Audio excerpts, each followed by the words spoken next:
Hey scientists, I'm Dr. Liz from the California Science Center, here to help you feel a little less stuck at home. Today I'm stuck at home and I'm in my home science lab, and I want to talk to you about one thing that all living things have in common, and that is the ability to sense and react to the environment.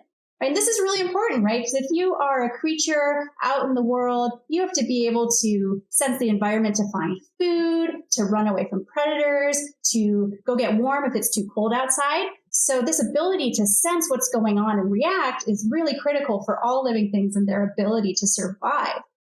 As humans, we sense the world using our 5 senses. You might have heard about these before. That's our sense of touch, our sense of hearing, our sense of taste, our sense of smell, and our sense of sight. And all of these senses are working to gather information from the world and send that information to your brain up in your head so your brain can make decisions and react to what's going on. So maybe you've noticed this before if you've ever reached out and touched something that was too hot, right? You sensed and felt that it was really hot. And very quickly, that information was sent to your brain, and your brain said, oh, that's not good. And it pulled your hand away so you wouldn't get burned, right? So that's what we're talking about when we talk about sensing and reacting. So today we can explore one of these senses a little bit more with an activity. We're going to think about our sense of hearing by making some designer ears. Check that out. How's that look? So I made these ears using just some supplies that I already had at home. I used some construction paper and some scissors.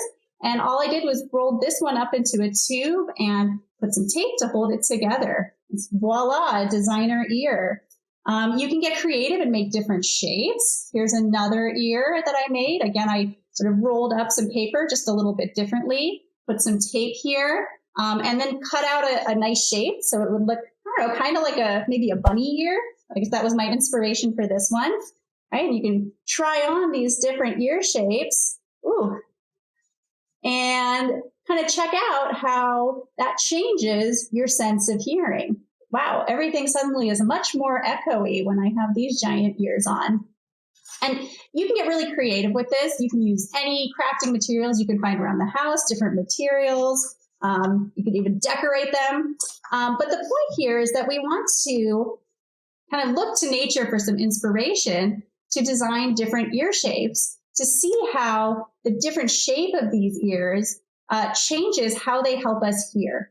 So this is actually an idea that biologists think about a lot, how the shape or form of something relates to its specialized function, right? So the shape of this ear might help us hear a little bit differently than the shape of this ear, right? So the forms of these ears relate to their functions and how they help creatures hear.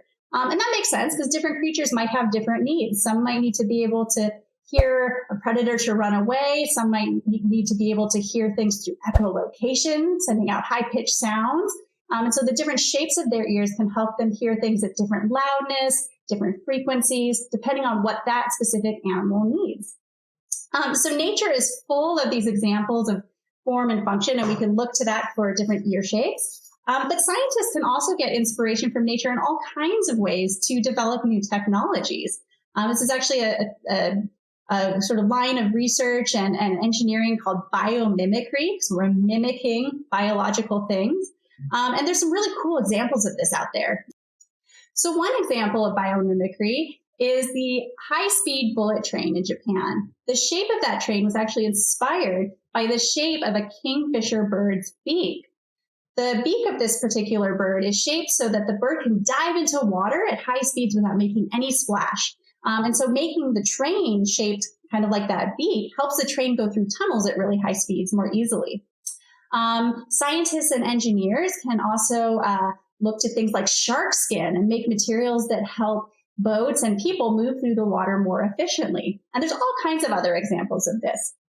You know, even at the museum, we like to think about form and function when we're designing new exhibits. Right now, me and my team are dreaming up all kinds of new exhibits to put into the World of Life gallery. And when we design exhibits, we think a lot about how the form of an exhibit, so what it looks like, how you interact with it, what it does, relates to its function in how it's supposed to help you learn something really cool about science. So we're hard at work using form and function and designing exhibits. You can check out form and function at home by making your designer ears and see what other kinds of things you can explore by looking up pictures of different creatures and seeing what kinds of forms give you inspiration. So that's it for today. I hope you're feeling a little less stuck at home, and we'll see you next time.